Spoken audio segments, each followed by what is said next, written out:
Welcome, ladies and gentlemen, to our second educational podcast. This is your host, Konstantin Kai Alkindros. I'm hosting the Alkindros International Trading Educational Podcast for the second time. Today we're going to be covering a different topic. Last time we covered gold. Today we'll be covering copper. So let's get into it. There's two different types of copper products that we deal with in the international import-export or international trading business. And those two types of copper products are copper millbury scrap, which is a wire that is made of copper. So it's copper wire scrap. But in the international trade import-export industry, it's known as copper millbury. So that's copper millbury. It's wires. It's used a lot in electronics, cars a lot. Other minor electronics, TVs, things like that. Also used in telecommunications, in sort of the hardware sphere in the telecommunications industries. We do find, so like in our import-export business, people who buy copper millbury will be people who are procuring, well, generally you do find a lot of trading companies who buy copper and then on-sell it to end users and manufacturers. So for example, I've dealt with procurers for Toyota and Tata Motors. Tata Motors is an Indian car manufacturing company. I'm not sure if they're the biggest one in India, but they're quite prominent there, along with Haval, which is another one, another Indian car manufacturer. So they're starting to grow their car manufacturing industry there in India quite a bit now. And as I mentioned before, Toyota in Japan. Also, I have dealt with people in the telecommunications aspect, and there was a procurer for copper millbury in South Korea. And I forget the I think it was Samsung, but it was one of the major telecommunications or phone manufacturers in South Korea. So I think it was Samsung or some other sort of major, sort of big name that I forget. But those are kind of the industries, or those are kind of the companies or the type of companies that we do supply for. So telecommunication companies, automotive companies. Not directly, sometimes directly, but oftentimes through trading companies or brokers who will look to procure copper millbury on behalf of their clients. The other copper product that we deal with is copper cathode scrap. Now, copper cathode scrap is basically just sheet metal. So it's a sheet of copper. And copper cathode, again, is used sort of in the same ways that copper millbury is used. Conduct it's the copper is the second best conductor of electricity, believe it or not. First is silver, copper is second, then it's gold. The reason copper is used predominantly more is because it's cheaper and more available than gold or silver. Hence why copper is sought after, and why it's very expensive and has been expensive for quite a while. So you find that, so for example, like with the market price, copper is always very expensive because it's always in high demand because so many people need it. So that's why it's expensive. But cathode is just copper that's sheet. It's sheet copper. That's it. So sheet copper, I'm not so familiar with its uses. I know millbury is obvious. Copper cathode, I'm not so familiar with. I suspect probably it's used more in manufacturing products than millbury. So you might use copper cathode. You might buy copper cathodes. For example, you might want to make it is more common now to use copper in distilling and winemaking. Also, there are quite a lot of cutlery, and there's a lot of cutlery and cups that are made out of copper. So I suspect copper cathode scrap is used more to make products than used as part of a greater whole. Millbury is obviously not an end product, it's part of something that becomes later on a product, or at least enables a service. And for example, copper Millbury scrap is used to enable internet lines to be, is used to allow internet, to provide for internet services and telecommunication services and things like that. Where cathode, I think, purely for manufacturing products. Now, in terms of the product itself, copper is, in terms of its specifications, you're not looking at very much. Purity is an aspect of it, a bit like gold. It does have a certain percentage of purity. Obviously, the higher it is, the more copper it is, the more pure it is if it's a higher percentage. Copper, usually you're finding at around the high 90s is very common. It also does come in two different types of grades, grade A, grade B. Obviously, the differences are in quality, so grade A is the best quality you can get. B grade is lesser quality and also lesser purity. So I think if you're going to want to use copper for telecommunication services and to conduct electricity, you would be looking at trying to get A grade copper, whereas if you are looking to make products, you're probably using the B grade more likely, because you don't need the high quality copper if you're not going to use it to conduct electricity. So most likely your cutlery and things like that, your distillery, your stills or copper stills are probably made of B grade copper. So those are really your only specifications with copper. I guess if I were to give you a basic definition of copper, just sort of, just what copper is. Basically, copper is a chemical element with the symbol Cu, which is short for the Latin word for copper, which is, you probably could pronounce it two different ways. You can either pronounce it cuprum, or cuprum. I'm going to stick with cuprum. Probably cuprum. I think cuprum is probably the correct pronunciation. It has an atomic number of 29. It is a soft, malleable, and ductile metal with very high thermal and electrical conductivity. It has a pinkish orange color. I would describe it more of a bronze, but definitely a very bronze, sort of salmon-like color. Copper is used as a conductor of heat and electricity, as a building material, and as a constituent of various metal alloys such as sterling silver used in jewelry, cupro-nickel used to make marine hardware and coins, and there's a few other things it's there for. I'm not going to go through too much into what copper is, but that's sort of your basic definition. What I'll do now is show you some pictures of copper,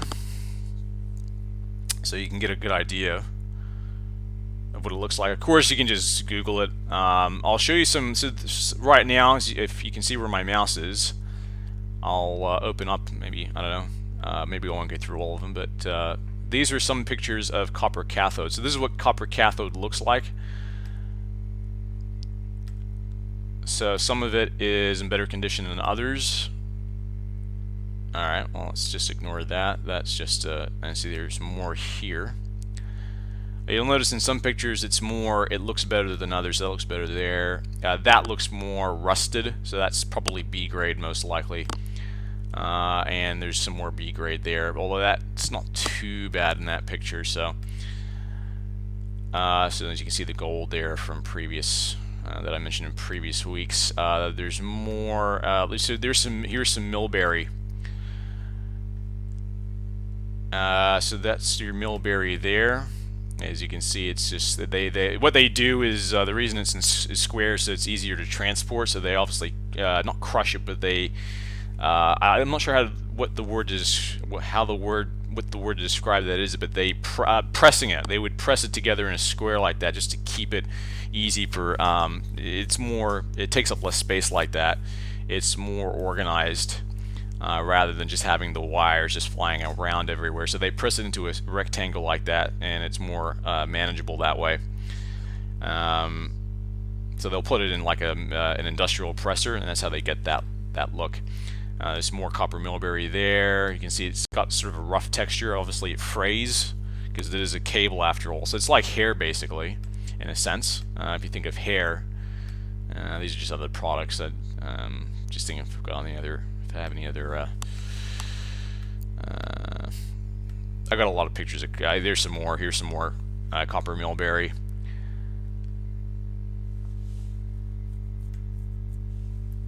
So basically, the copper millberry scrap, it's just scrap that's been pulled out. It's probably maybe it's degraded scrap that's gone past its use-by date, and so they basically recycle it, and scrap traders will buy it up and then resell it, and yeah, either resell it to people direct, end sellers and buyers direct, or someone else who might use it and recycle it and refine it and make it anew. So, in terms of where copper comes from, copper basically you can find copper from anywhere in the world. I see this more cathode there. Cathode millberry you can find anywhere. Buyers, suppliers. Basically, I've been in this business long enough to know that there are buyers and suppliers literally in every continent. Albeit though, in terms of, I would say in this continent of Australia, no buyers per se that we've come across for millberry.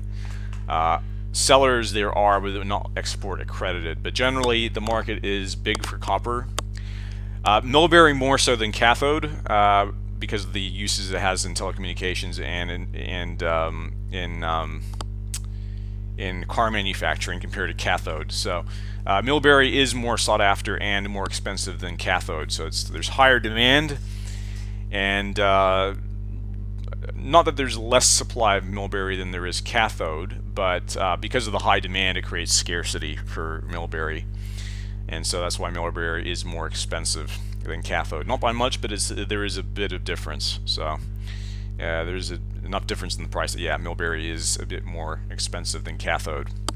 But basically, you can get it from everywhere. The U.S., Canada, you can get millberry and cathode from North America, South America. There's some supply, not much, but there's some supply there. But I'd say most of the supply, like I said, you can get it anywhere: Africa, Europe, Asia, the Middle East, Southeast Asia. Copper millberry and cathode is everywhere, but generally, in terms of supply, from what I found, predominantly most supply is either in North America. There is definitely some in Europe, North America, Europe, Africa, and in Asia as well. Not so much in the Middle East, or sort of, yeah, between Asia and Europe, not so much there. But there definitely is demand in those places for copper millberry and cathode.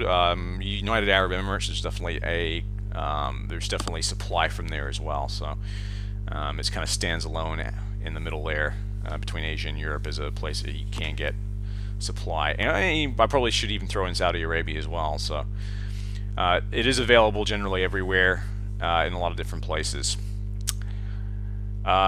Price-wise, it does vary a little bit. You do have to be careful in this business because although you can find much cheaper copper than the LME price, you do have to be careful if someone is a scammer or not. So a lot of times you find people who will sell copper, who claim to sell copper, or claim to have bought copper for less than $2,000 a ton. That's not very common. If they are selling it that much, it's usually probably a wholesaler inside who probably doesn't have an export license. So most likely what happens is someone goes, a company who wants to acquire the cheap copper will go there, buy it from them within that country, and then export it out. So they will bear the export costs and any kind of tax that needs to be paid, if any. But generally, if they're shipping it out, it would be more expensive. I should also mention India as well, and Pakistan. There is some presence of copper. There is some supply of copper from there as well. So, but yeah, copper is not cheap. Be wary of cheap suppliers. If they're selling cheap, either they're scammers or they are not. How shall I say? They are not export accredited suppliers. So these are people who, I mean, you can still buy from them, but they won't export to you. So you will have to go there and buy it yourself, and then, as I mentioned before, bear the cost of exporting it. So yeah, I think that probably covers the geographic information about copper millberry.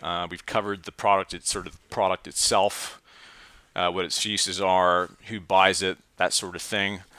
Now, in terms of pricing, let's look at the London Metal Exchange. So this is where metal gets traded or speculated on, and it's off this price that copper gets bought and sold at. So the London Metal Exchange, copper sets the global price for copper, and that's for both millberry and cathode. So most legitimate suppliers who are export accredited or export approved in their country will sell copper at you might find that it won't be at exactly this price. They may sell it at exactly this price, but generally they can give discounts of 5 to 15%. Probably not more than that unless it's a big enough deal.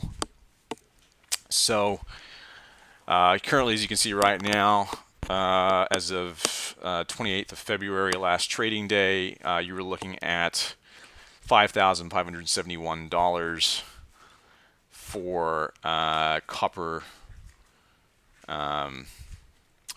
on the market. So as you can see here, the LME copper official price curve, it has obviously skyrocketed. It's gone up. Now, mind you, for cash, you're looking at a cheaper price. If you're going sort of a 3-month contract, it's a bit more. But yeah, the prices are based off so these are just other points about it. I'm not going to look into that so much. But, hang on, is that anything there? Yeah, so basically 5,500. Let's just round it off to almost 5,600. So if you're going to get a 10% discount, 5,600, you're basically looking at $560 shaved off. So if you were to go to a supplier and say, look, I want to get X amount of copper, now of course the price will vary depending on the quantity, the payment terms, the port, and the contract length. So there is no supplier has an exact fixed price. Some might, but others who work in larger volumes will offer kind of a price or a bit more negotiable on price. We don't have a fixed price. We do work within a sort of a price range, but we don't work on a very fixed price because we are willing to be a bit, if we lose 5% on the overall cost of copper to make a deal, we'll make a deal. And particularly if the quantity is high, if someone's ordering in excess of 5,000, and we do work on a minimum order quantity of 5,000 metric tons per month, we won't supply less than that. So you need to be buying 5,000 metric tons a month at the very least to deal with us. But let's say we did 5, 10, 15, 25,000 a month, then the more you buy, the cheaper it is. But potentially, 15%. You'd be looking at $700. You could buy copper at 4,800. It's not unreasonable or not unbelievable. Generally, I've found that most potential buyers don't really even aren't even looking at 4,000. So there's quite a big divide in the market between buyers and sellers. You've got sellers who are selling it at generally most sellers are selling it around 4,500 upwards. Most buyers are generally looking at sort of the mid to high 3,000s. There is about 10% of buyers there is some overlap on about 10% of buyers. You do find, I have found in my experience that about one in 10 buyers come along do quote, will look at a target price close to the outer edge of about of LME minus 15%. So there is possibility of deal happening. We have had that. We have made deals on copper where there's that overlap. So it's possible to find those buyers, but there are not many out there.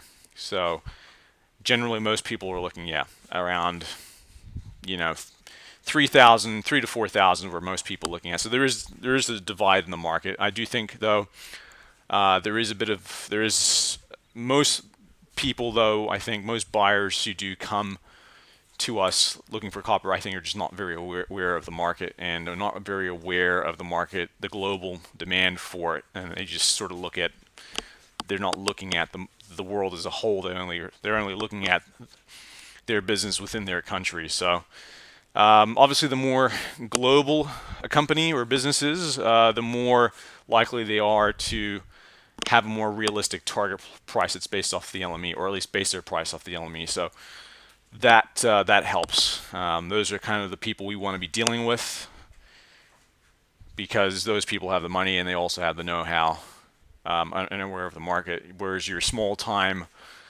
maybe your small-time scrap trader who's got a local business out in somewhere in the far reaches of India probably is not aware of even what the London Metal Exchange is. So he's probably not looking or even aware that most copper in the world is being sold at around LME minus 5, 10, or 15%. He thinks, he's getting it from someone else, probably in Pakistan or somewhere else in India, maybe at 2,000 a ton, and wants more copper, because a lot of times the cheaper suppliers don't sell much quantity. So that's another issue there, and that's where they come to us and are like, hey, we want to buy one container load, but we want to buy it at 3,000. Well, it's not going to happen because it's not realistic. So, but this website gives you an idea on the global price for copper. So if you ever need to check it, you can come to the London Metal Exchange website and take a look. But that's what copper's based off of. Payment terms. We sort of did cover payment terms a bit last week in general with gold. I probably won't give you a general overview again, although maybe I'll just run through it quickly. So you've got a couple of different types of payment terms. You've got cash and carry. You have so cash and carry is when you go to the supplier in person and you exchange money for copper.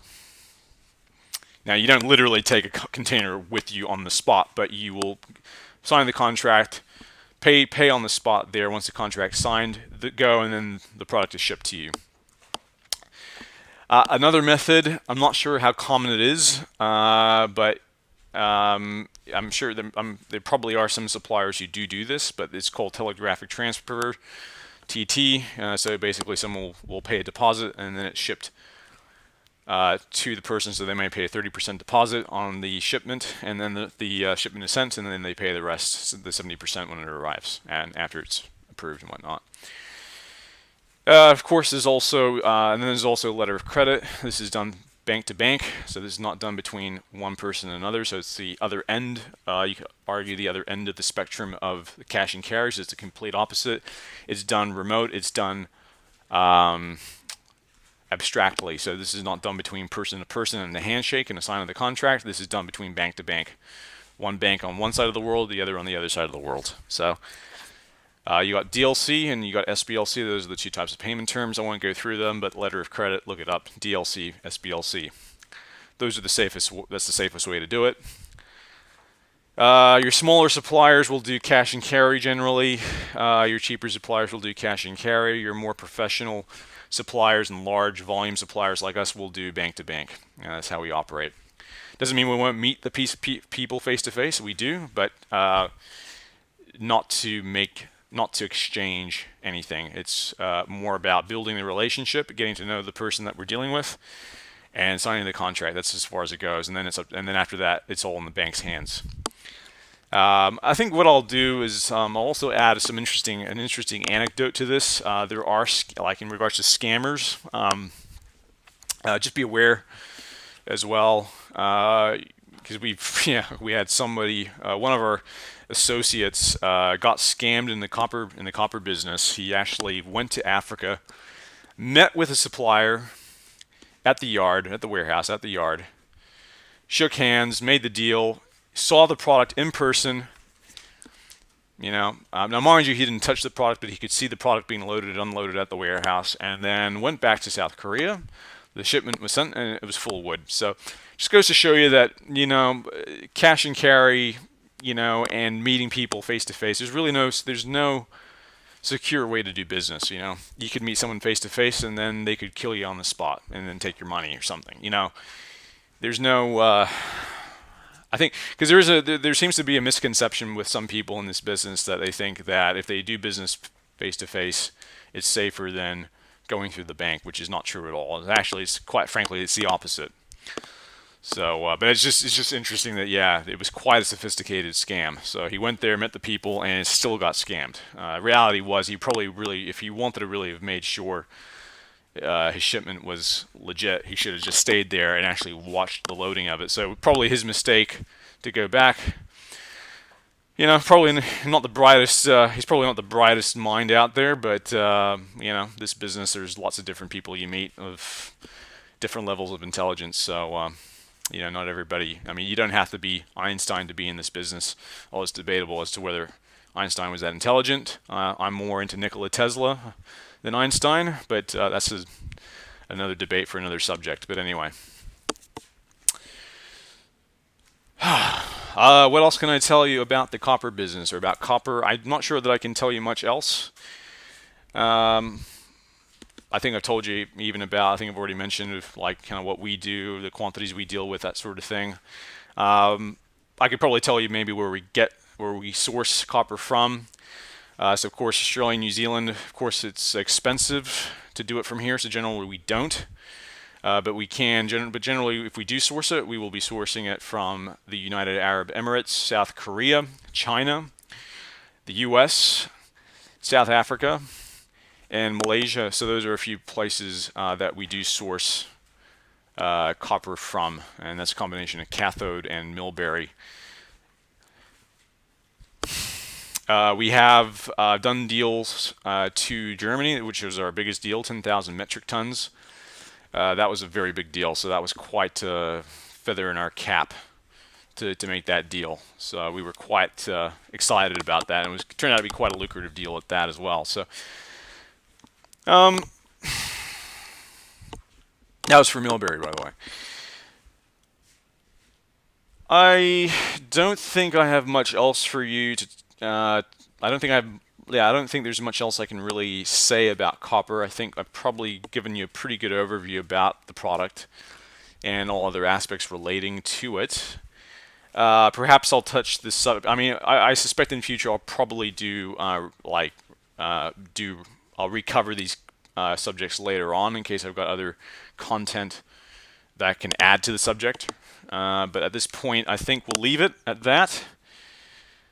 I always hate this part of the show because just when you think you've covered everything and you finish and you signed off your podcast, 5 minutes later after you finish, you're like, oh damn, I should have added that in there, or I forgot about that, or so. I probably will forget something, so I might as well end it here. Look, thanks for listening.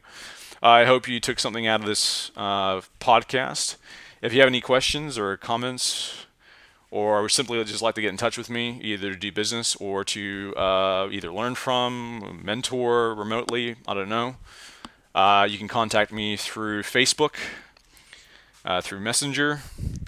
There's also a number on the Facebook page, which is my number, and you can get me through WhatsApp is the best way. WhatsApp or Messenger. You can call me as well. That's also possible. I just prefer WhatsApp and Messenger. It's because just generally what I use. So I think that's it.